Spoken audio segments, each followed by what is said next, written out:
It began, as most misfortunes in St. Mary Mead do, with a well-meaning bit of gossip carried across a rose-scented hedge. Mrs. Bantry, always the first to know and the last to keep quiet, had it from her maid that the new seamstress, a quiet young woman with the unassuming name of Miss Clara Finch, had been working late hours in her cottage, long past midnight, her candle burning low and strange shadows seen moving through the curtains. Of course, that alone might have meant nothing. But when the vicar's wife mentioned that the same young woman had been seen weeping outside the post office 3 nights earlier, clutching a letter as though it burned her fingers, the whispers grew longer tales. By the following week, Clara Finch had become the object of fascination to every tea table in the village. Her gowns were exquisite, her manner shy, and her eyes, as Mrs. Bantry put it, held something of the haunted. Miss Marple, from her seat by the parlour window with her knitting in hand, had observed the girl several times, walking briskly, eyes down, never pausing to greet a soul. She thought it curious, that sort of privacy in a place like St. Mary Mead. The young, after all, so seldom desired to be left alone unless they had something they preferred not to discuss. On a bright Monday morning, the peace of the village was quite literally torn open. A scream echoed from the meadow behind the churchyard. Young Tommy Henderson, on his way to deliver milk, had stumbled upon the body of Clara Finch, lying beneath the willow near the stream, her sewing scissors beside her, a dark stain spreading across the muslin of her dress. It looked, at first, like a dreadful accident, the sort of tragedy one whispered about but never truly understood. But when the constable arrived, there was no mistaking the clean, deliberate wound beneath her ribs. By afternoon, Inspector Cray of the county police had declared it a case of murder. The villagers gathered in knots near the lane, each repeating what the other had already said, adding just enough of their own invention to make it thrilling. "A lover's quarrel, no doubt," someone said. "Or blackmail," suggested another, eyes wide with delicious fear. Yet in her neat front room, Miss Marple sat very still, her knitting needles unmoving. She was thinking not of the blood, nor of the scissors, but of something else entirely. The small tear in the seam of Clara's left sleeve, hastily mended. It was not the work of a professional hand. The village moved in a kind of hushed excitement that only tragedy could summon. The police had cordoned off the meadow, and the curious had gathered at its edge. Mrs. Bantry among them, naturally, whispering, pointing, and speculating with the vigour of people who had long since grown bored of each other's secrets. Inspector Cray stood tall and irritated in the centre, his hat pulled low, his moustache glistening faintly with perspiration. He was a practical man, not fond of village drama, and certainly not fond of what he termed interference from amateur detectives. Miss Marple, who never interfered but merely observed, had found herself at the vicarage that afternoon under the pretext of offering comfort. It was there that she first heard that Clara Finch had been due to deliver a gown to Mrs. Ridley the very morning she died. A wedding gown, no less, for young Dora Tilling's upcoming marriage. She was a lovely little thing, the vicar's wife said mournfully, and so quiet. She never raised her voice, never caused a fuss. If only she'd stayed that way. The tone, though regretful, carried that subtle delight in tragedy that so many in St. Mary Mead mistook for sympathy. Miss Marple merely nodded, her fingers folded neatly over her knitting bag. "Quiet people," she murmured, "often make a great deal of noise in their own hearts, my dear. It comes out in unexpected ways." Later that evening, as twilight fell across the village, she took her usual slow walk to the post office. The lane was unusually silent, as though even the birds held their breath. Outside Clara Finch's small rented cottage, a policeman stood guard by the gate. The curtains were drawn, but Miss Marple noted the faint outline of a sewing form by the window, draped in half-finished fabric. She lingered only a moment before continuing on. She did not like to intrude, yet her eyes were thoughtful. That same mild blue that had disarmed so many who mistook age for blindness. Inside the post office, Miss Hartnell was sorting the afternoon's mail with her usual suspicion of anyone who received more than one letter a week. "Terrible business, that poor girl," she said, lowering her voice, but not enough to prevent half the queue from hearing. "And to think, just last Thursday she sent off a parcel to London, special delivery, mind you, addressed to a Mr. H. Fenton, Mayfair. Sounds fancy, doesn't it? Seamstresses don't usually have friends in Mayfair." Miss Marple smiled faintly. "No," she said softly, "but sometimes people sew for those who'd rather not be seen in the shops." She purchased her stamps and left, her thoughts threading quietly through possibilities. The next morning brought rain, a thin, steady drizzle that seemed to soak through every corner of St. Mary Mead. Inspector Cray had taken rooms at the inn, determined to finish his work quickly. "Open and shut," he told his sergeant. "The girl had a gentleman. Something went wrong. These things always do." He had already decided on the lovers' quarrel theory, and when Clara's landlady, Mrs. Larch, mentioned a mysterious man who had called on her tenant one night a week earlier, it seemed to confirm his suspicions. "Dark hair, well-dressed, nervous," she said. "Didn't stay long. Left in a hurry." Miss Marple heard of this by way of Mrs. Bantry, who had a way of collecting details even Inspector Cray might envy. "They'll have it solved by tomorrow," Mrs. Bantry announced, her tone both triumphant and disappointed. "The man'll turn out to be one of those London scoundrels. Poor girl fell for him, and when she wanted more, he silenced her. I said as much to the Colonel over breakfast." "Indeed," Miss Marple said. She looked down at her knitting, a delicate pattern of pale blue wool, and said nothing more, but her eyes, always so mild, flicked to the hem of Mrs. Bantry's dress, where a small tear had been stitched with quick, uneven thread. "Dear me," she said absently, "what careless sewing." Mrs. Bantry flushed. "My maid did that in a hurry. You know how hopeless they are these days." "Yes," said Miss Marple, with a quiet sigh. "They do tend to hurry over the things that matter most." By the following afternoon, a new ripple of gossip had spread. The constable had found Clara's account book in her sewing basket.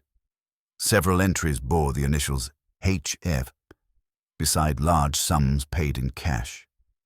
And tucked between its pages, though Inspector Cray had not released this to the public, was a pressed flower, a violet, flattened and brittle. It had been wrapped in a slip of paper bearing a single word in neat handwriting. "Remember." Miss Marple was visiting the vicarage when she heard. "A violet, you say?" she asked quietly. "How strange. They fade so quickly. One must have a reason to keep them." The vicar's wife blinked. "You mean sentimental reason, surely?" "Perhaps." Miss Marple's gaze drifted toward the rain-streaked window. "Or a guilty one." That evening she received a visitor. Young Dora Tilling, trembling and pale, stood at her door with eyes swollen from crying. "Miss Marple, please. I didn't know where else to go. They'll think it was me." The girl's words tumbled out, desperate. "Clara was making my wedding gown. I told her to change the lace. I said the pattern was too old-fashioned. She got angry, said I didn't know beauty when I saw it, and then she ran off crying. I never saw her again." Miss Marple led her gently to the sitting room, poured tea, and listened without interruption. Dora's hands twisted in her lap. A thread of lace hung from her sleeve. "Did you pay her, my dear?" "Yes. I gave her the money in advance. I wanted it all done properly." Dora hesitated, but she asked me not to mention it. Said she didn't want my fiancé to know. "How curious," Miss Marple murmured, stirring her tea. "Men so often wish to know the cost of everything, and the value of nothing." She looked at Dora's tear-streaked face and smiled faintly. "Don't worry, my dear. I doubt it was you she feared." When Dora had gone, Miss Marple sat quietly, her knitting untouched beside her. The rain tapped gently on the glass. A violet pressed in a book, A letter to Mayfair, a sleeve poorly mended. The pieces lay scattered like cut fabric on a work table, and Miss Marple, with the patience of a lifelong seamstress of human folly, began to thread them together in her mind, stitch by careful stitch. The rain passed overnight, leaving behind the faint scent of damp earth and chimney smoke curling into a pale morning sky. The village had quieted, as it always did after a storm, but there was an unease in the stillness, a sort of waiting. Miss Marple sat by her breakfast table, her tea cooling unnoticed as she read the morning paper. The murder had made the front page of the local edition, though only a few scant details were printed. Village seamstress found dead. Foul play suspected. Beneath the headline was a brief note about Inspector Cray's ongoing inquiry. It was written in the confident tone of a man who thought a conclusion was close at hand. Miss Marple knew better. Conclusions drawn too swiftly tended to unravel at the first tug. At precisely 10 o'clock, the inspector himself appeared at her door. "Miss Marple," he said politely, removing his hat, though his tone carried faint impatience. "I suppose you've heard the talk about Miss Finch." "One hears everything in St. Mary Mead, Inspector," she replied, gesturing him toward a chair. "It's a most efficient little community when it comes to information." He smiled thinly. "Yes, quite. I'd be grateful if you could keep an ear open then. The townsfolk trust you." He leaned forward. "We've traced that letter she posted to London. It was indeed addressed to a Mr. Henry Fenton, a tailor by trade. Seems Miss Finch once worked for him before coming here. He claims she left without notice 6 months ago and had not written since. Yet she sent him something last week. He won't say what." "Won't say," repeated Miss Marple, her voice soft as falling ash. "That's interesting. Men seldom refuse to speak unless they have something to protect. Or someone." Cray frowned. "You think he's lying?" "I think he's remembering inconvenient truths," she said gently. "Most people do when death is near their name." He regarded her for a long moment, unsure whether to take her seriously. "You seem very sure of your instincts, Miss Marple." "Not instincts, Inspector. Patterns. Human behavior is rather like a hem. Pull one thread and the whole thing shows where it was stitched."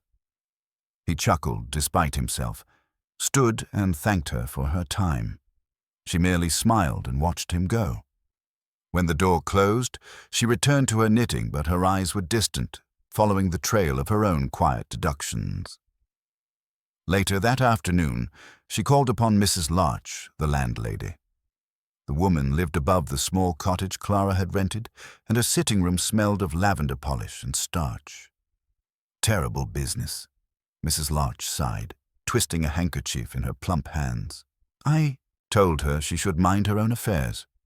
Pretty girls, and secrets never end well, do they? And those long nights, sewing away as though the world depended on it. Well, it wasn't natural." Miss Marple nodded sympathetically. "Did she ever have visitors?" "Once or twice. The gentleman I told the police about. Very polite, very smartly dressed. He brought her a parcel once, wrapped in brown paper. I remember because it smelled faintly of tobacco and something else, like turpentine. She seemed nervous when I mentioned it." "Nervous, you say?" "Oh, yes. Said it was just fabric samples, but I could tell it wasn't. She tucked it away quick, as though she didn't want me to see."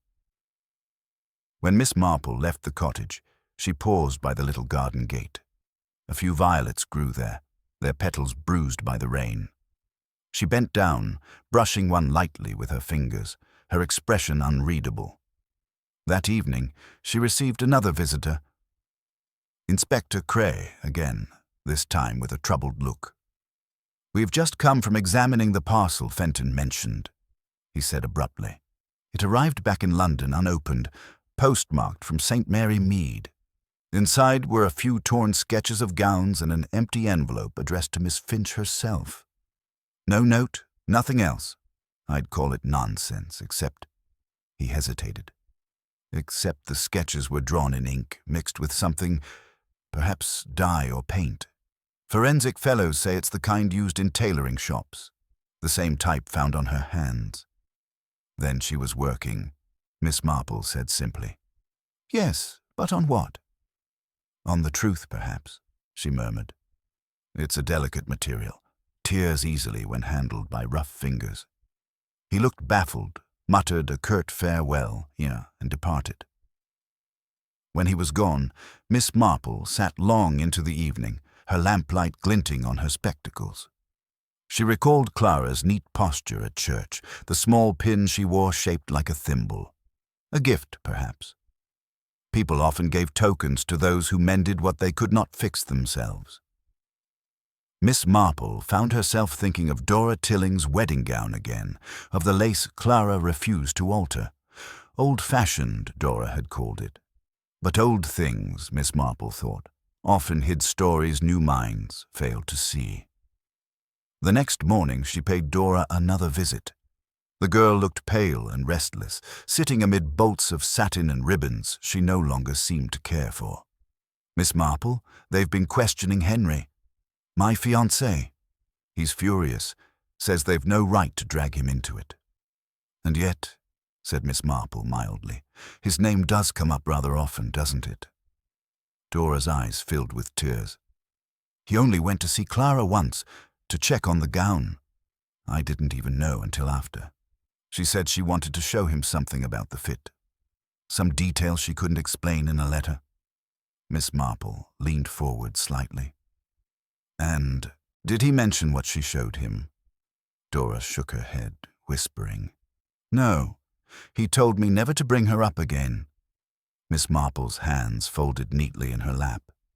That's quite natural, she said gently.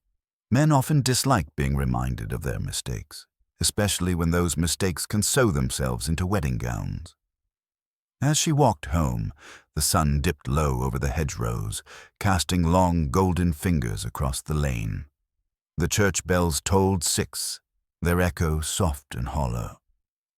Miss Marple paused before her gate, eyes narrowing slightly as she watched a figure moving swiftly down the road. A man in a dark coat, glancing behind him more than once before turning out of sight. She recognized him instantly, though she made no sign. It seemed Henry Tilling had reasons of his own to avoid the evening light, and Miss Marple, smiling faintly to herself, decided she would pay him a visit before long, not as a detective, of course, but as an old lady with a harmless question about a seam torn where it should have held. The following morning brought with it a deceptive calm, that peculiar stillness St. Mary Mead adopted when its inhabitants were both fearful and fascinated. The gossip had grown more refined now, passed in lowered voices over teacups and behind hedges, embroidered with speculation. Miss Marple, having spent a quiet evening arranging her thoughts, stepped into the street with her usual composure. To anyone watching, she appeared the very image of domestic serenity, a kindly spinster on her way to the grocer's. But behind those calm blue eyes, she was already stitching the pieces together, testing each seam for weakness. At the greengrocer's, she encountered Henry Tilling. He was standing by the counter, his shoulders stiff beneath his dark coat, ordering apples with unnecessary precision. When he turned and saw her, a faint shadow crossed his face. Miss Marple, he said with forced politeness, I was just... Well, Dora's been terribly upset, you see. The police questioning, all that talk. Dreadful business. Quite dreadful, Miss Marple agreed mildly, selecting a head of cabbage with delicate care. I expect it must be very trying for you both, what with the wedding so near. His mouth tightened. We've postponed it, indefinitely. People talk too much in this place. Oh, I shouldn't let that trouble you, she said kindly. People always talk. It's rather like breathing to them. They'd expire if they stopped. She placed her cabbage in her basket and added, as though by accident, You knew Miss Finch a little, didn't you? Henry hesitated.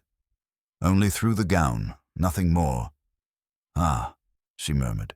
Then you must be very particular about fabrics. She was said to be quite skilled with her hands. His eyes flicked toward her, defensive. You mean to suggest something? Not at all, Miss Marple said sweetly. I only thought it unusual that a young man should take such interest in the finer points of lacework. Most men are far more concerned with what's under the gown than the gown itself. The greengrocer, pretending not to listen, dropped an apple. Henry's face flushed crimson. He paid quickly, muttered something indistinct, and left. Miss Marple watched him go, her expression thoughtful. That afternoon she walked to the meadow where Clara had been found. The police tape still fluttered in the wind, though most of the officers had gone. She stood by the willow, gazing at the grass, flattened where the body had lain. The stream moved softly beside her, its current glinting in the sun. She bent down and touched a small scrap of fabric half hidden in the reeds. Pale muslin with a faint trace of violet thread. It was a careful stitch, deliberate, unlike the hurried mend on Clara's sleeve. She folded it neatly into her handkerchief. When she returned home, she found Inspector Cray waiting in her garden, hat in hand. "I thought you might have some insight, Miss Marple," he said, though his tone suggested he regretted the admission already. "We've confirmed that Fenton, the tailor, had a record. Small matter of fraud a few years back. Nothing violent, but unsavory. He admits Clara worked for him and that she was dismissed after discovering he'd been using cheaper material than his clients paid for. He says she threatened to expose him." Miss Marple poured tea for them both. "And now she's dead," she said quietly. "Yes, but he was in London at the time, so he's no use to me as a suspect." Cray sighed. "Frankly, I'm out of threads." "Threads," Miss Marple echoed softly. "Funny thing, Inspector. Threads tell stories, you know. The difference between a hurried stitch and a deliberate one can mean quite a lot. One hides something, the other preserves it." He blinked. "You think she left a clue?" "I think," she said, setting down her cup, "that Miss Finch was not nearly as frightened as people believed, and that she may have been sowing her own form of truth before she died." The inspector frowned, but took out his notebook. "Go on." Miss Marple smiled faintly. "Do you recall that parcel she sent to Mr. Fenton? It arrived unopened. That seems peculiar, doesn't it, for a man with so much to lose?" Cray hesitated. "You mean he knew what was inside?" "Precisely. Which means Miss Finch must have told someone what she'd sent him, or what she intended to, and that person made certain it never reached him." Cray stared. "You think the letter was intercepted here?" "Not by chance," she said softly. "There are very few in this village who would know her habits well enough to time it so precisely, and fewer still with reason to stop her truth from leaving." He leaned back, expression darkening. "You're suggesting one of the locals?" Miss Marple did not answer. Her gaze rested on the scrap of muslin folded beside her teacup. "Inspector," she said after a moment, "have you examined the gown she was making for Miss Tilling?" "The gown?" He frowned. "It's still in evidence." "Why?" "Because," she said, rising, "I should very much like to see the inside of its hem." An hour later, in the dim light of the police storeroom, Miss Marple stood beside the table where the unfinished gown lay. It was exquisite, fine muslin and lace, stitched with precision.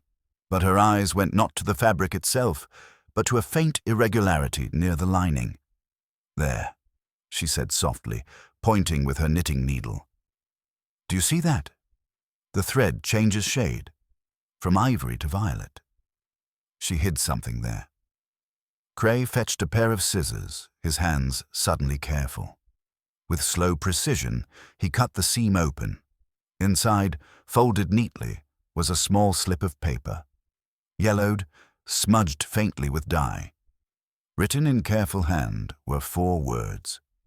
"He knows the truth." The inspector exhaled sharply. "Good Lord, what does that mean?" Miss Marple's gaze was calm, almost sorrowful. "It means, Inspector, that Miss Finch was frightened, but not of the man in London. She was frightened of someone much closer, someone who already knew her secret and feared she might speak." Cray turned toward her, eyes narrowing. "You mean—" But Miss Marple only smiled that mild, maddening smile of hers. I should think it's time you had another little chat with Mr. Henry Tilling. Men who sow lies, Inspector, always leave a crooked stitch somewhere, and this one has begun to show. Inspector Cray's return to the Tilling residence was not announced with the usual fanfare of boots and barked orders. He arrived just after dusk, the kind of hour that blurred truth and shadow alike, and found Henry in his study with a tumbler of whiskey half drained. Dora was upstairs, the maid said, resting.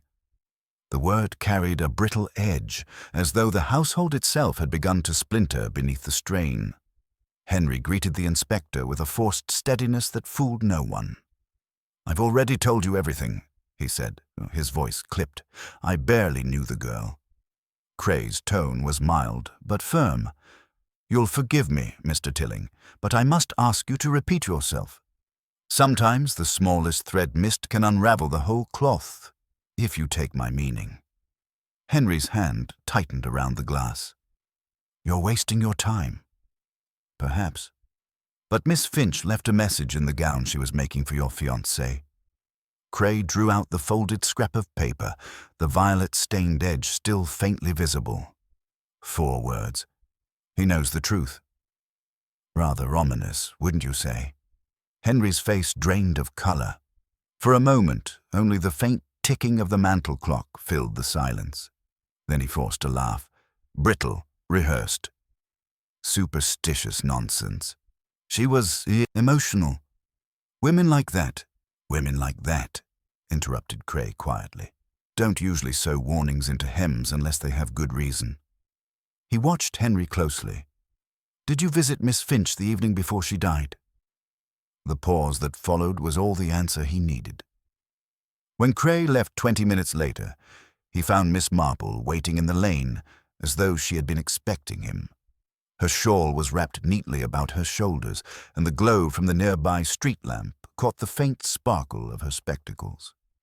"A little fresh air before supper," she said pleasantly. "How is young Mr. Tilling?"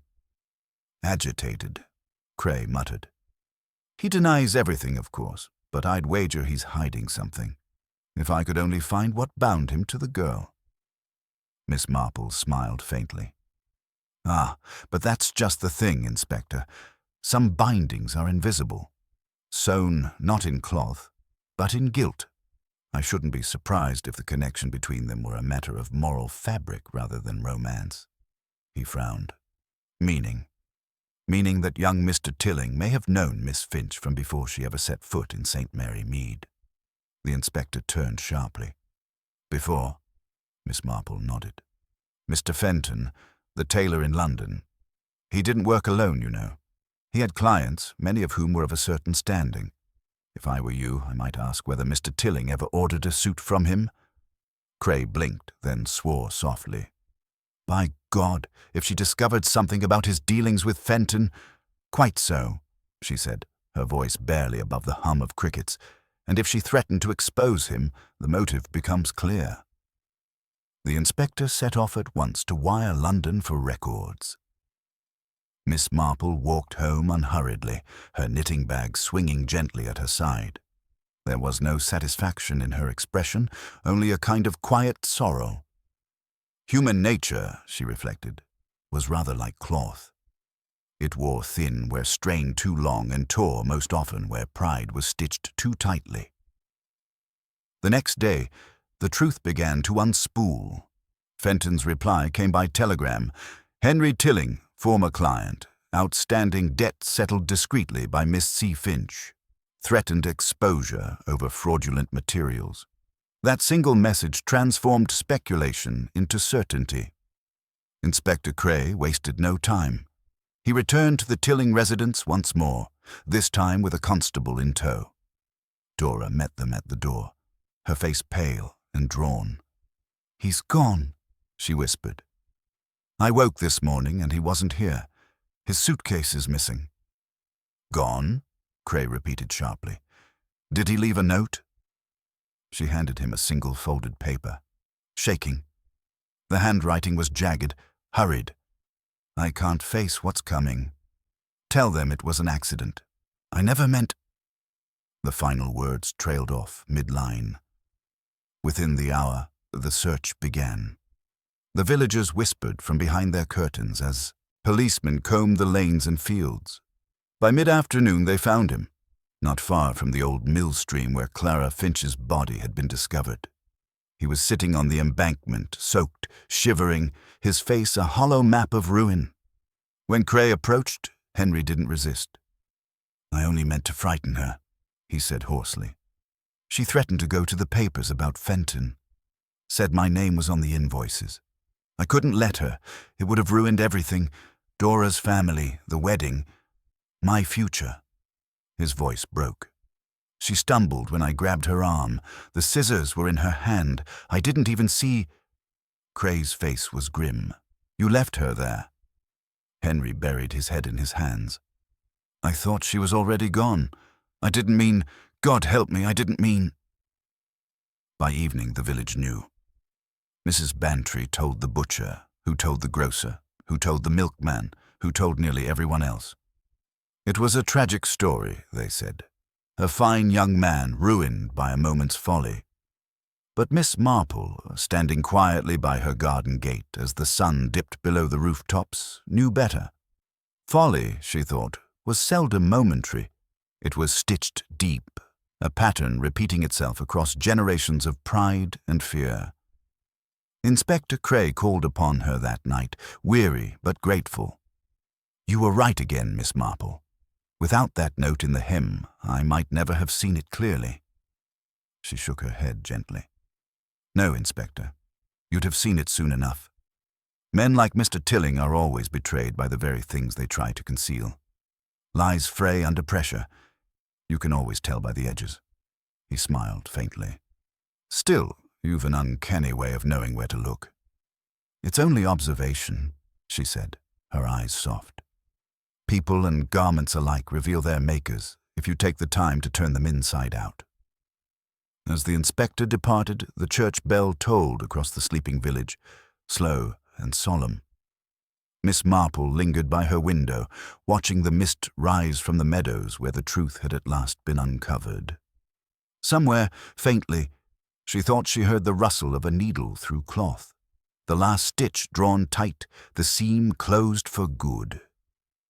It was several days after Henry Tilling's confession when St. Mary Mead began to breathe again. The newspapers called it the Seamstress affair, and London readers devoured every column. A story of love, lies, and a death most inconvenient for the upper middle class. For the villagers, however, it was not the drama that lingered, but the silence that followed. The meadow where Clara Finch had fallen was now cordoned off, yet people still paused when passing by, their conversations softening to murmurs. The church bell tolled less heavily, but the echo of it still hung over the rooftops, as though the air itself had learned to tread carefully. Miss Marple moved through it all as quietly as ever, though her mind, characteristically, had not stopped working. The case was closed, yes, Henry had confessed, and the inspector was satisfied. But something in her heart remained unsettled, as though a thread had been left loose, fluttering at the edge of a finished garment. She could not quite name it, yet it persisted. It was not pity for Henry, nor grief for Clara, though both feelings hovered close by. It was something smaller, quieter, the faint sense that the pattern of events did not quite match the hand that had stitched them. That unease found its first echo 3 mornings later, when Dora Tilling came to see her. The girl looked pale and exhausted, her youth dimmed beneath sleepless nights. "They say I'm lucky," she said, trying to smile. "Lucky that he didn't marry me before all of this came out." She twisted her gloves between her fingers. "I don't feel lucky at all, Miss Marple. I feel used, like I was part of it somehow." Miss Marple offered her a cup of tea, poured with deliberate calm. "You mustn't think that way, my dear. You were deceived, as many good women have been. Men like Mr. Tilling often mistake charm for conscience. It isn't your fault if you believed him." Dora's eyes filled with tears. "I keep seeing her, Miss Finch, in that gown she was sewing for me. They've given it back now. The police said it was no longer evidence. I thought I'd burn it, but I can't bring myself to. It feels wrong, somehow, as though she's still in it." Miss Marple's gaze sharpened slightly, though her tone remained kind. "Wrong, you say? In what way?" Dora hesitated. "It sounds silly, but there's something strange about it. The hem's been resewn. I noticed it when I touched it. The stitches aren't the same as before." That evening, after Dora left, Miss Marple sat in her parlour long after the clock had struck 9. The fire crackled low, and her knitting lay forgotten in her lap. She thought of the hem, of Clara's careful workmanship, and of the second hand that might have interfered. Henry had confessed to the struggle, yes, but Miss Marple had learned, through years of observation, that guilt could make men confess to far more than they had done. Sometimes they did it to end the noise inside them, sometimes to protect someone else. She visited Inspector Cray the next morning. He looked surprised to see her. "If you've come to offer condolences, Miss Marple, I assure you, I'm quite at peace with this one. Open and shut, as they say." She smiled faintly. "The trouble with open and shut cases, Inspector, is that they often close before all the drawers have been looked into." He groaned softly, but gestured for her to continue. "What is it now?" "The gown," she said simply. "Miss Finch's final work. It's been returned to Miss Tilling, but it seems the hem was altered again. I believe someone else has been at it since your men released it." He frowned. "You're suggesting tampering?" "I'm suggesting curiosity," she said gently. "And curiosity, in guilty hands, is very like panic." Cray rubbed his chin. "If it's another note or clue you're expecting, you'll be disappointed. We went through every inch of that gown." Miss Marple's expression softened, though her eyes gleamed. "Forgive me, Inspector, but you and your men are trained to find evidence. Miss Finch was not a woman who dealt in evidence. She dealt in messages, the kind that must be read by someone who knows where to look." Within the hour, they were once again at the Tilling house. Dora brought the gown reluctantly, laying it across the table as though handling a body. Miss Marple bent over it with her usual delicacy, her fingers tracing the edge of the hem. "There," she murmured. "You see? The thread used for the second seam is newer, slightly brighter, though meant to match, and whoever did it was not accustomed to sewing. The tension's uneven." Dora clasped her hands nervously. "It wasn't me." "No, my dear," Miss Marple said gently. "I believe you." She lifted the edge of the fabric again, prying open a tiny fold with her knitting needle. A small slip of paper fell out, crumpled and faintly water-stained. She smoothed it out on the table. The handwriting was the same as the message in the original hem, Clara's hand. But this one bore only 2 words. Not him. Inspector Cray swore under his breath. Then who? Miss Marple's face was grave, her mind already moving with quiet precision. Someone who had access to both Henry and the gown. Someone clever enough to let him take the blame, knowing his guilt with Fenton would make it believable. Someone who knew that a second seam would go unnoticed once the police had finished with it. Her gaze drifted to Dora, but not unkindly. "My dear, where is your maid this morning?" Dora blinked. "Annie. She left 2 days ago, said she couldn't bear the attention, not after everything that happened." "And before she left, she packed in great haste, I imagine?" said Miss Marple softly, taking perhaps more than she owned. Dora nodded, her eyes wide. "How did you—" "Because, my dear," Miss Marple said, folding the note carefully, "a girl who serves tea learns many things, and one who helps a seamstress learns even more. Miss Finch trusted her, perhaps even confided in her. When Clara realized Henry's fraud was part of something larger, she might have told Annie she meant to go to the inspector, and Annie, fearing her own small part would come to light, took a quicker route to silence her." Cray exhaled slowly. "So Tilling's confession was a tragedy of conscience," Miss Marple finished softly. He thought himself the cause, and in a way, he was. His deceit set the stage. Her fear took the final act. But it was Annie who drew the curtain. The inspector stared at her, then nodded grimly. "We'll find her." Miss Marple looked down at the gown, now lying still and silent on the table. "Do," she said, "though I rather think Miss Finch has already told us everything she wished to say. Only now, we're at last clever enough to listen." The search for Annie Whitlow began before dawn the next morning. Her absence, once dismissed as a servant's nervous flight, now loomed as something darker. Inspector Cray had dispatched constables to the nearby villages, and by breakfast the whole of St. Mary Mead was humming with renewed excitement. It was not only gossip now. There was a quiet undercurrent of fear. Few things unsettled a village more than the knowledge that evil might be wearing a familiar face. Miss Marple, however, remained composed. She had taken her tea early and sat by her window, knitting quietly while the distant hum of police voices drifted through the air. The rhythm of her needles was steady, almost meditative, though her thoughts were sharp as the points themselves. She had known Annie Whitlow for some years, first as a parlour maid in Mrs. Bantry's employ, then as Dora's maid after her engagement. A pretty, talkative girl, too fond of little luxuries for her wages. Miss Marple remembered her smile, pleasant, obliging, and just a shade too quick to appear when convenient.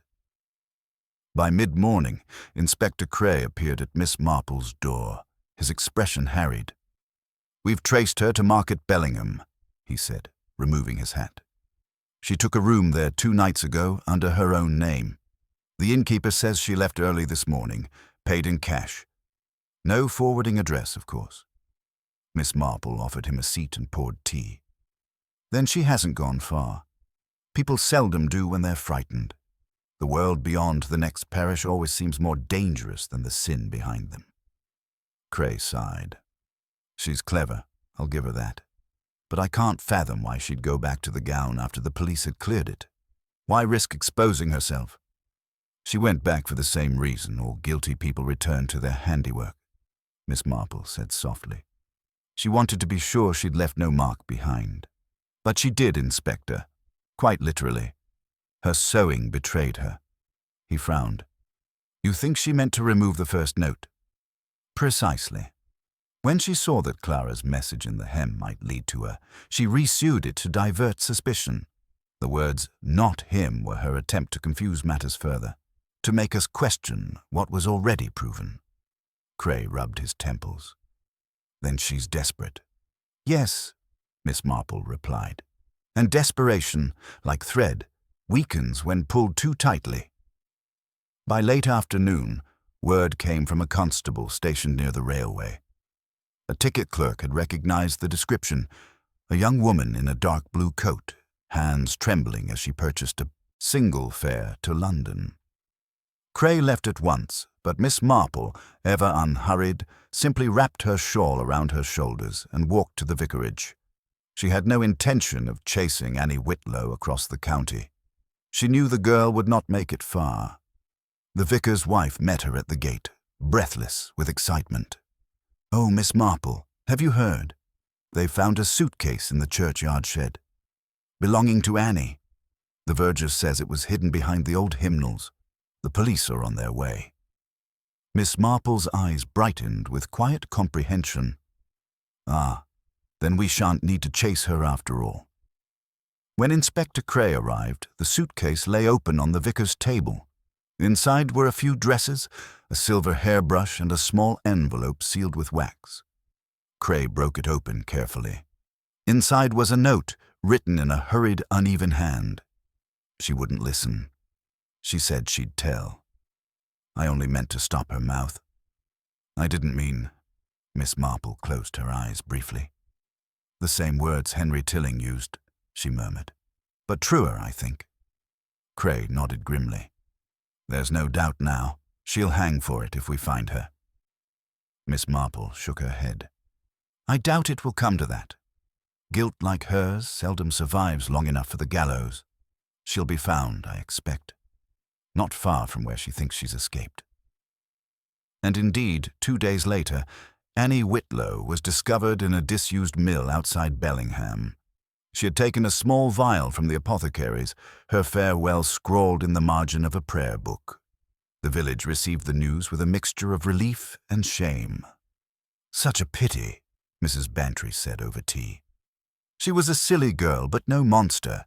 Still, I can't help thinking Miss Finch brought it upon herself, meddling in affairs that weren't her concern." Miss Marple's reply was mild.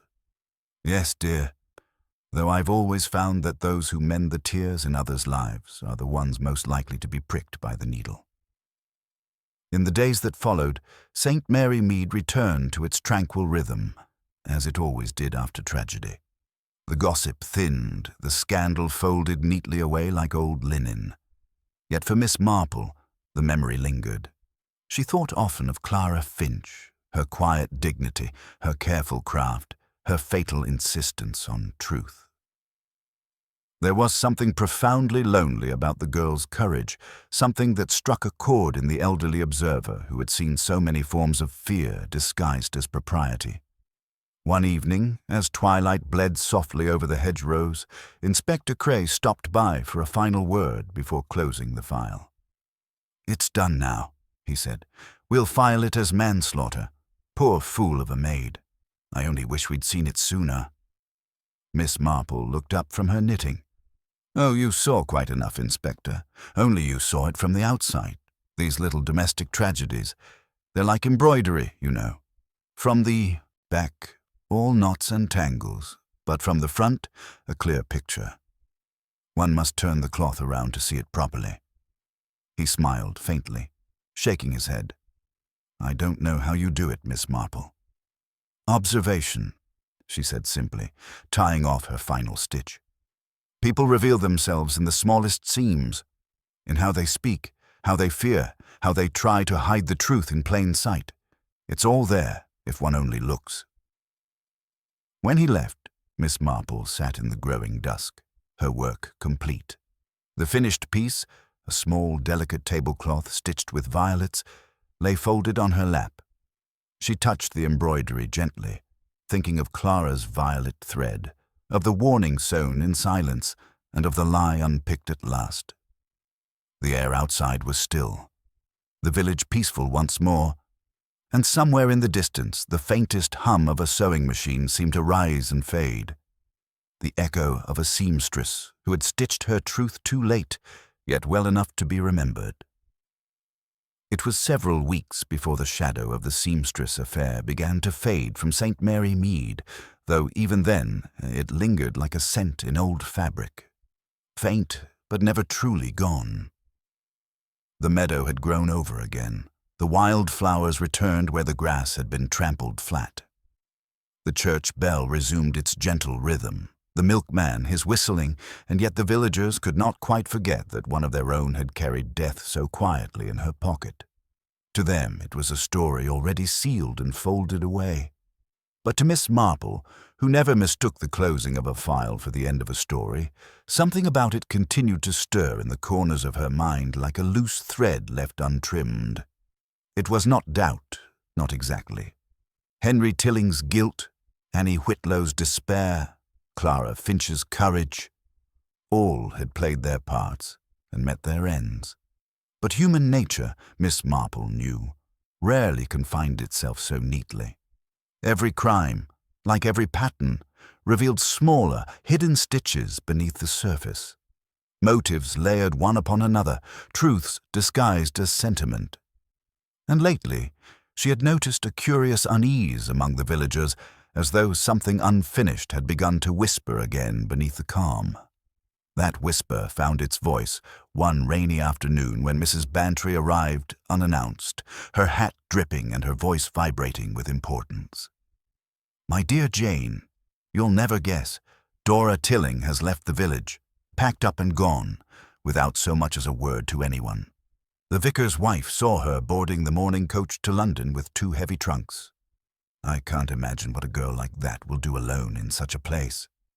Miss Marple set aside her teacup with quiet precision. "Oh, my dear, I can imagine rather too well. When a young woman has been made a spectacle of in her own village, London must seem like the only place left where her face isn't known. Mrs. Bantry sniffed. Yes, but to run off entirely. I had thought she might stay on at her mother's until things settled. There's something rather unwholesome about it, if you ask me. Miss Marple smiled faintly. People do unwholesome things for very wholesome reasons, Dolly. Sometimes even to escape shame that wasn't theirs to begin with. When Mrs. Bantry left, Miss Marple remained by the window, watching the rain smear the glass into silver streaks. Something about Dora's flight felt wrong. Not dramatic enough for panic, nor resigned enough for recovery. It was as though the girl were following a plan laid quietly long before Annie's confession. Miss Marple remembered Dora's trembling hands, her fixation on the gown, her insistence that Clara seemed to know something. She had been frightened, yes, but not only of Henry's disgrace. There had been something else in her eyes then, something closer to guilt. That thought might have stayed no more than a passing worry, had the postman not arrived the next morning with an envelope addressed in unfamiliar handwriting.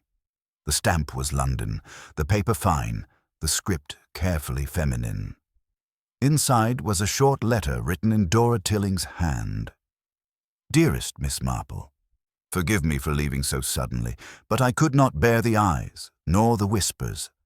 I am safe now, working as a companion to an elderly lady near Belgravia. Please do not think unkindly of me. The past is done, and I mean to begin again. Still, I sometimes dream of her, Miss Finch, and wonder if she ever forgave me. She looked at me that last day as though she knew everything. I pray she did not. There was no return address, only those final words. I pray she did not. Miss Marple read the letter twice before folding it away.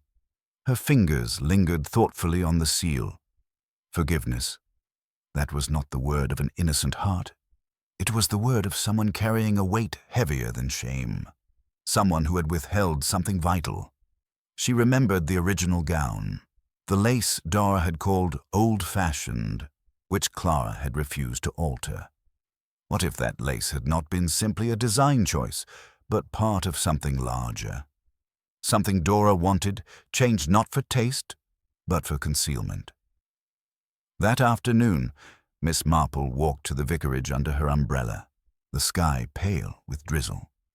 She asked to see the old gown once more. The vicar's wife fetched it willingly, glad to be rid of what she called the poor, cursed thing. It had been folded and stored in a linen chest, still smelling faintly of lavender and starch. Miss Marple laid it across the table and examined it carefully. Her fingers paused at the lace collar, not the hem this time, where the stitching thickened unnaturally near the edge. The thread there was older, yellowed, as though it had been re-sewn long before the rest of the gown had taken shape. She drew a small pair of embroidery scissors from her bag. She never went anywhere without them. And carefully unpicked the seam. A small fragment of parchment slipped free. Fragile, aged, its edges curling. Faded ink spelled out a name. Henry Tilling, Esquire. Below it, a signature. Received, with gratitude, H. Fenton. Miss Marple's breath stilled. It was a receipt, dated nearly a year before Clara's death, evidence of the fraudulent payments that tied Henry and Fenton together. But what was remarkable was the handwriting beneath. A different hand, faint but unmistakable. Kept in trust, cf. So Clara had known. She had hidden the proof inside the very gown meant for Dora, perhaps as protection, perhaps as leverage. But how had Dora come to possess it? Miss Marple could see it clearly now, the quarrel over the lace, the insistence that it be replaced, the refusal that led to tears. Clara had realized, too late, that Dora wanted the lace removed not for vanity, but to destroy what was sewn within. Miss Marple folded the parchment carefully and slipped it into her pocket. The truth was no longer about Henry or Annie. Both had played their parts. The final deception, quiet and perfect, belonged to Dora Tilling.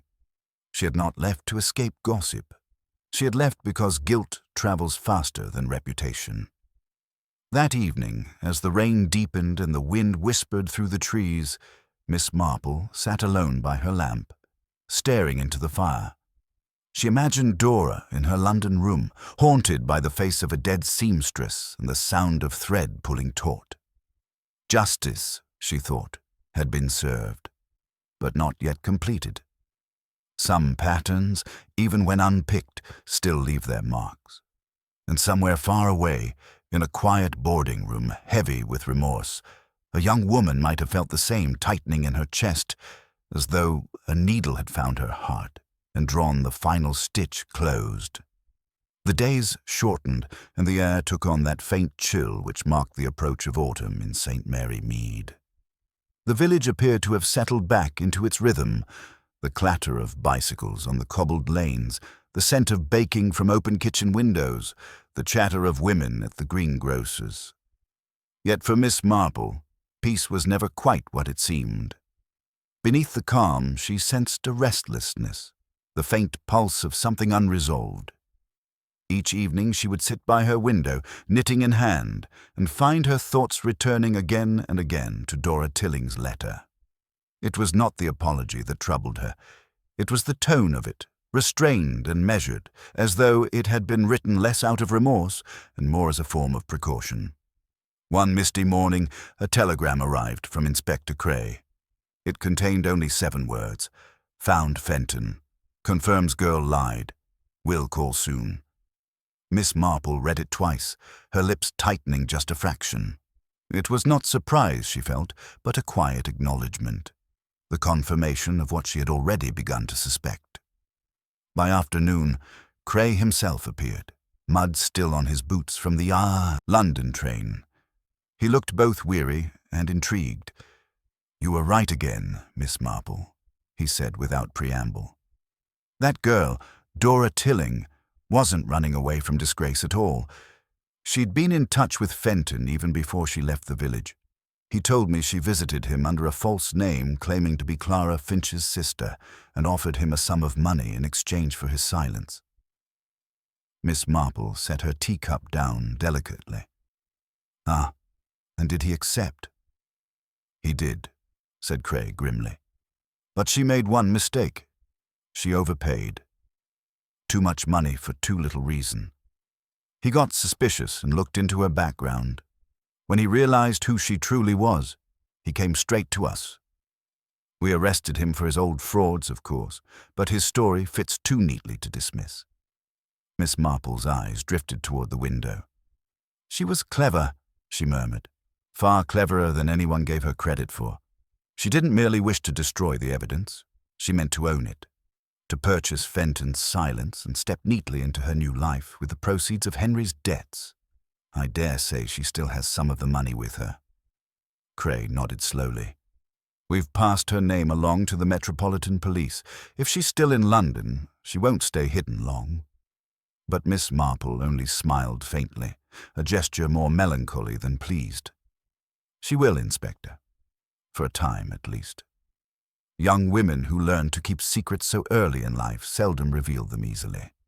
She'll have changed her name, found respectable employment, perhaps even caught the eye of some unsuspecting gentleman who admires her quiet manners. The world is full of men who see innocence where cunning simply wears white gloves." Cray frowned. "You almost make me pity her." "I do pity her," Miss Marple said softly. "Not for her deceit, but for the life she must now lead. Forever glancing over her shoulder, forever fearing that one day a piece of lace or an old letter might reappear to remind her of what she has done." That evening, long after the inspector had gone, Miss Marple found herself walking to the churchyard. The moon hung low and pale, the grass silvered with dew. She paused by Clara Finch's grave, marked by a modest stone, the inscription simple: "She sewed in silence." Someone, perhaps the vicar's wife, had left fresh violets upon it. Miss Marple stood there for a long while, the night wind tugging gently at her shawl. "I suppose, my dear," she said quietly, You tried to do what was right, and others took advantage of your kindness. You would never have imagined your work could become the thread of so many sins. But perhaps, in your way, you've shown us all the truth, that evil in the smallest hands can sow the greatest ruin. The sound of footsteps on gravel made her turn. It was young Tommy Henderson, the milk boy who had found Clara's body month before. He doffed his cap nervously. "Evening, Miss Marple. The inspector says they're still looking for that Miss Tilling. You think they'll find her?" Miss Marple regarded the boy thoughtfully. "Perhaps," she said at last, "but even if they do, I rather think she'll never be free. You see, Tommy, guilt isn't something the police can catch. It travels with you, quiet as a whisper, sharp as a needle." The boy looked uncertain, nodded, and hurried off into the mist. Miss Marple lingered another moment, then turned back toward the lane. The air was damp and smelled faintly of heather. Somewhere far beyond the hedgerows, a train whistle sounded, faint, distant, like the echo of a life leaving one world for another. She thought of Dora again, alone in some dim London flat, dressing carefully each morning, pretending that the past had been sewn shut. But time, Miss Marple knew, had a way of loosening even the strongest stitches. When she reached home, she placed the folded parchment, Clara's final piece of truth, into her writing desk, locking it away with the quiet decisiveness of one closing a chapter. Then she sat by the fire, the familiar rhythm of her knitting needles filling the silence. Each loop, each turn of the thread, felt like a prayer for those who had deceived themselves most deeply. And as the firelight flickered across her calm, lined face, Miss Marple's thoughts moved, not with anger nor triumph, but with the gentle, sorrowful understanding of someone who had seen the endless patterns of human folly repeat themselves time and again. The story of the seamstress, she knew, was not merely a tragedy of love and greed. It was a parable of the heart, how people stitched their own prisons, thread by thread, and called it destiny. Outside, the church bell tolled the hour, steady and familiar, as though the village itself had finally resumed its breath. Miss Marple smiled faintly, gathered her knitting, and whispered to the stillness, "Rest now, my dear Clara. Your work is done." The wind passed softly through the open window, carrying with it the faintest sound, like the pull of a thread through linen, before the house fell quiet once more. 2 weeks later, the world beyond St. Mary Mead had forgotten Clara Finch. The London papers had moved on to newer scandals, a missing baroness, a political resignation, and the village had resumed its endless rhythm of tea, talk, and tidy secrets. Yet for Miss Marple, the quiet never meant an ending. She had lived long enough to know that stories, like threads, never truly ended. They simply knotted themselves into other patterns. It was a dull Tuesday afternoon when the post arrived. Among the bills and circulars was a small envelope without a return address, sealed with a thin strip of wax. The handwriting was careful, almost trembling. She recognized it immediately. Dora Tilling. Miss Marple sat very still for a moment before opening it. "Miss Marple," the letter began, "I've done something foolish again. I thought I could leave it all behind, but it follows me everywhere. The lies, the lace, even her eyes when I close mine. I found work, as I told you, and for a while I believed I might be forgiven, but someone knows. A man called at the house yesterday, not the police, not Fenton, someone who said he had come on behalf of a friend. He spoke of the receipt, the one Clara kept, and said it would ruin me if I didn't cooperate. I don't know who sent him. Please, if you can, help me. I have no one else. It was signed simply, Dora." Miss Marple folded the letter, her expression unreadable. The fire crackled softly beside her, and the clock in the hallway ticked out a steady rhythm. A blackmailer. It was the natural next act in a story such as this. Crime seldom slept, it only changed its shape. She sat a long while in thought before rising, putting on her hat and walking briskly through the drizzle to the vicarage. Inspector Cray was there, finishing a late lunch with the vicar's wife. When Miss Marple handed him the letter, he read it twice, his brow furrowing. "If it's genuine, she's in trouble," he said. "But this could be a trick. You'd be surprised how many of these letters float around after a scandal. People think they can draw money from sympathy." Miss Marple shook her head gently. Dora Tilling is not clever enough to invent such fear. Her guilt was real. She would not dare toy with it. "No, Inspector, this is someone else's embroidery now. The pattern is changing hands." Cray exhaled. "Then you think there's another player in all this?" "Not new," she said quietly. "Merely one we haven't looked at properly. You see, Inspector, when deceit begins, it draws in more than its author. There's always someone waiting at the edges, someone who profits from silence." Within days, Cray had sent word to the London Constabulary. Dora's letter was traced to a small lodging house in Belgravia, but when officers arrived, the room was empty. The landlady said she'd gone 2 nights before. With a gentleman, well-dressed, soft-spoken, not the sort you expect to see calling on girls like her. She'd paid the rent in full and left a trunk behind. Miss Marple examined the contents of that trunk herself a week later when Cray brought it down to St. Mary Mead for her opinion. An odd favour, though by now he trusted her instincts more than procedure. Inside were the usual items: dresses, gloves, a small prayer book, and at the bottom, a photograph. It was faded but clear enough. Dora standing beside a tall man whose hand rested lightly on her shoulder.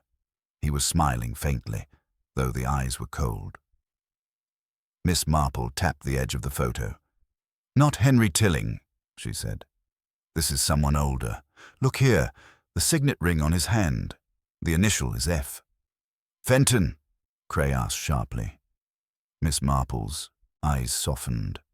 "Oh no, Inspector. Fenton was greedy, not cruel. This man is something else.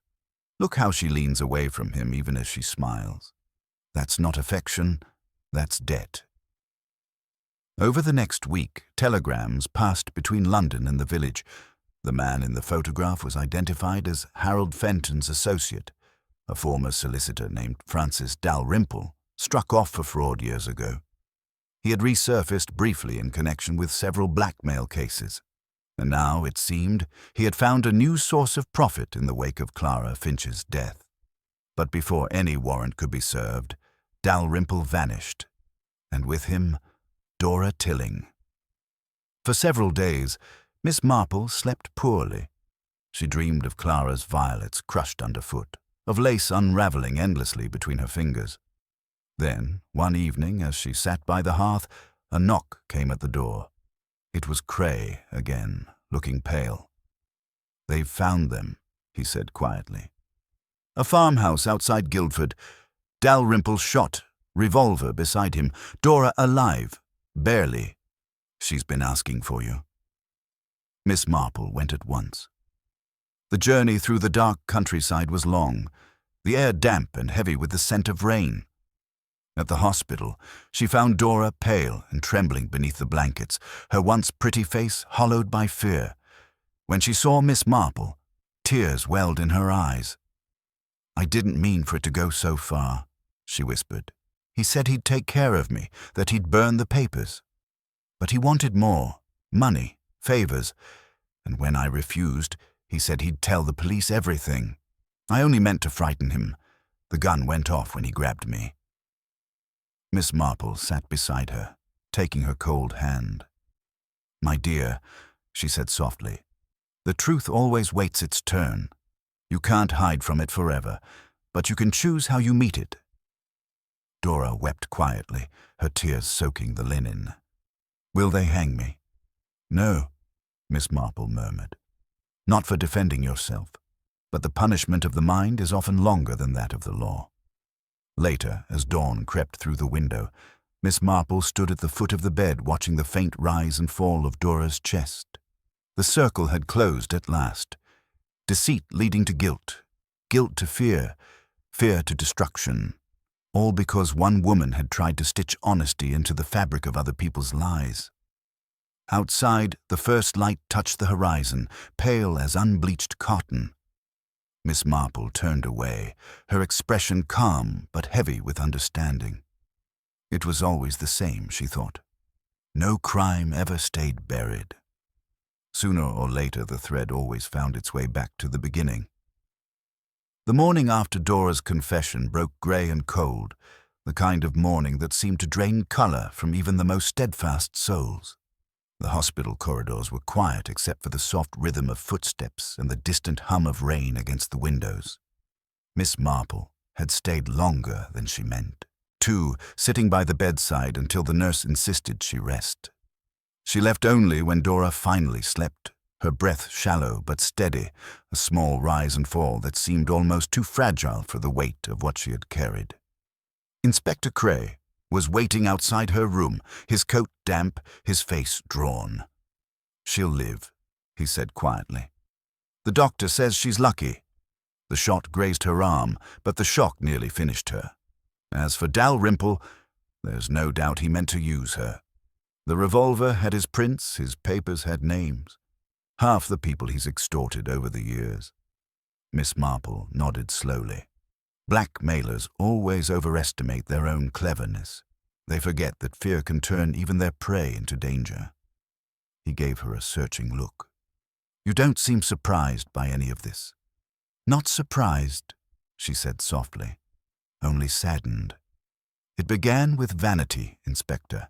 A man's pride, a woman's fear, a girl's folly, all of them stitched together by greed until the whole pattern tore."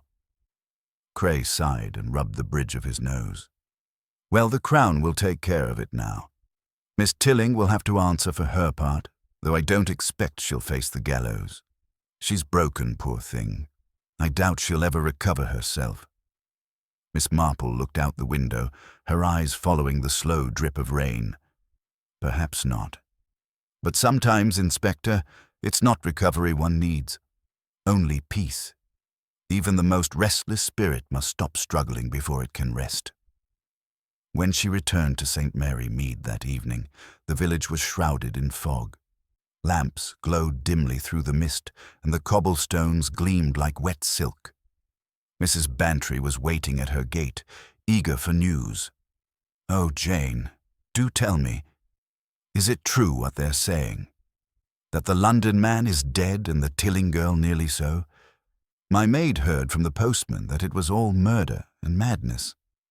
Miss Marple gave a small, tired smile. "Something of that nature, yes. But it's finished now, Dolly. Quite finished." Mrs. Bantry frowned. "Finished? Oh, my dear, things like that never finish. People will talk of it for years. They'll say St. Mary Mead breeds mystery. Imagine that. We shall all be quite infamous." "I imagine we already are," Miss Marple said gently, "but not for the reasons one might wish." She went inside, set aside her hat and gloves, and stood by the window for a long time, listening to the quiet hum of the rain. Her house had never felt so still. For a moment, she thought she heard the faint echo of Clara Finch's sewing machine, that rhythmic whisper of thread and cloth that once carried through the lane on quiet evenings. But it was only the wind moving the ivy against the wall. A few days later, a letter arrived from Inspector Cray. He thanked her for her assistance and enclosed a copy of Dora's final statement. Signed shakily, but complete. Miss Marple read it through, with the patience of one accustomed to truth arriving in pieces. Dora admitted to knowing about the receipt, to altering the lace, to hiding what she thought might destroy her future. She confessed that when Dalrymple found her in London, she had already begun to lose sleep, waking each night with the sound of scissors in her ears. She wrote of how he coaxed her, how guilt made her compliant, how desperation made her bold, and finally, how she turned the gun upon him when he tried to force her back into silence. I suppose I was never truly innocent. The letter ended. Only afraid. I thought if I cut the truth out, no one would see it. But it seems what is sewn into the heart cannot be unstitched by the hand. Tell Miss Marple I am sorry for what I became. Miss Marple folded the letter neatly and placed it beside Clara Finch's parchment in her desk drawer. For a long while she sat in silence, the fire burning low. Outside, the fog was lifting. Sunlight pushed gently through the clouds, turning the wet leaves to gold. She rose at last, straightened her shawl and walked into her garden. The violets Clara had once favored were blooming again by the fence, delicate, persistent, and impossibly alive despite the chill. Miss Marple knelt, brushing the petals with her fingertips. "You see, my dear," she murmured, "everything comes around again. Even what is broken can grow back if the earth forgives it." From across the lane came the sound of laughter. Children playing, a dog barking, life returning to its ordinary course. It was always that way in St. Mary Mead. Tragedy was swallowed by tea and talk, absorbed into the fabric of daily life until only faint traces remained. Yet Miss Marple knew she would remember Clara and Dora and all the tangled hearts between them. She would remember how a simple act of mending had unraveled so many lives. That night, as she sat once more by her fire, she began to knit again, slow, steady, precise.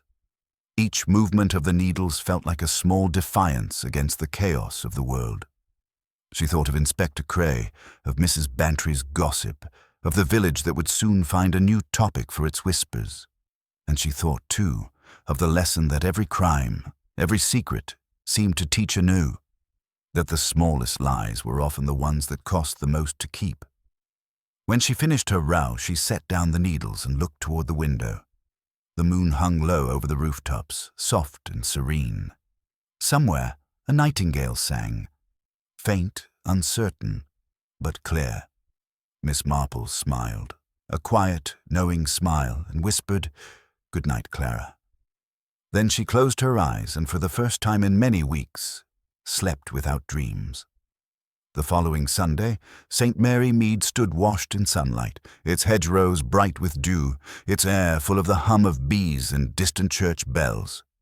The storm that had lingered so long, in the weather, in conversation, and in the conscience of the village, had at last cleared. Yet beneath the warmth of that morning, Miss Marple felt a quiet gravity, a sense that one final knot remained untied, faint but insistent. She had been reading the newspaper when the knock came, gentle, hesitant. Inspector Cray stood at the door, hat in hand, his usual briskness softened into something almost reflective. "I was passing through," he said, though both knew he had come with purpose. "I wanted to bring you this." He handed her a sealed envelope, bearing the formal stamp of the London police. Inside was a brief report. Case concluded. Dora Tilling to stand trial for involuntary manslaughter. Medical reports confirm mental strain and physical exhaustion. Recommendation: treatment and supervision, not imprisonment. Beneath it was a smaller sheet of paper, a handwritten note from Dora herself. "Dear Miss Marple, they say I may be sent to a place by the sea where I can walk and breathe again. I don't deserve it, but I mean to live quietly and perhaps find peace, if peace can be found. They've asked me about Clara, what she was like, what she said. But the truth is, I never truly saw her until that night by the stream. When she looked at me, it was as if she could see every lie I'd ever told. I think that was why I feared her so much. Thank you for seeing what I could not. Yours, D.T." Miss Marple read it slowly, folded it once, and set it down. There was no triumph in her face, no satisfaction, only that deep stillness that came when the truth, however painful, had finally been spoken. She looked up at Cray, who lingered awkwardly near the doorway. "You know," he said after a pause, There's something about this one I can't quite shake. All those little details. The stitching, the letters, the way it all circled back. You'd almost think the girl was cursed from the start. Miss Marple smiled faintly. Not cursed, Inspector. Merely caught. People often trap themselves in their own embroidery. They stitch a pattern so fine, so careful, that they forget the cloth beneath it frays. The first loose thread and the whole thing falls apart. Cray studied her for a moment, then laughed quietly. You make it sound like a sermon. Perhaps it is, she said. But the lesson is older than the Bible. That what we hide in silence has a way of speaking for us in the end. Clara Finch sowed her truth, and Dora, poor child, tried to unpick it. Yet in doing so, she revealed far more than she ever meant to. That is how it always goes. He nodded, thoughtful now, and after a few polite words, took his leave. Miss Marple watched him go, his figure fading into the sunlit lane. She sat a long while afterward, listening to the quiet rhythm of the village, the rattle of teacups, the laughter of children, the distant bleat of a goat near the vicarage fence, the ordinary music of life reclaiming itself. When evening came, she walked down to the meadow, where Clara had been found. The grass had grown tall again, the stream ran clear, and in the low light of sunset, it looked almost beautiful. She paused by the willow, her fingers brushing the cool bark. Well, my dear, she said softly, they've all paid in their ways. You with your courage, Henry with his shame, Annie with her folly, Dora with her fear. Perhaps that is justice enough. A soft breeze stirred the grass, and for a moment she fancied she could hear the faint whisper of fabric being sewn, that small rhythmic sound that once filled Clara's cottage, steady and pure. It faded quickly, swallowed by the murmur of the stream. Back at home, Miss Marple placed the final documents, Dora's letter, Clara's receipt, and the inspector's report, into her writing desk, tying them with a thin ribbon of violet thread. She labeled the bundle simply, "The Seamstress Affair." Then she locked it away among other papers, other tragedies neatly folded, other lessons quietly learned. As she poured her evening tea, Mrs. Bantry's voice drifted through the open window, calling from the gate. "Jane, have you heard? The rector's niece is visiting. Charming girl. Knows embroidery too, they say." Miss Marple smiled to herself. "How very suitable," she murmured, setting down her cup. "The village will be quite content again." She drew her knitting closer, the firelight catching the silver of her needles. Each motion was calm, certain, patient, the art of creation rather than concealment. Outside, twilight deepened into stillness, and the first star appeared above the rooftops, faint but unwavering. And in that moment, quiet, domestic, and utterly at peace, Miss Marple reflected, not for the first time, that evil in human hearts was much like a hidden tear in fabric. It might go unnoticed for a time, hidden beneath beauty or busyness, but sooner or later it would widen, thread by thread, until only the truth could mend it. She smiled, almost tenderly, as the kettle began to sing. Then, with the unhurried grace of a woman who understood both life and its unraveling, she whispered to the fire, "Rest well, Clara Finch. You've stitched your last secret." And as the flames danced, warm and steady, the house filled once more with the peace of things quietly understood. The end.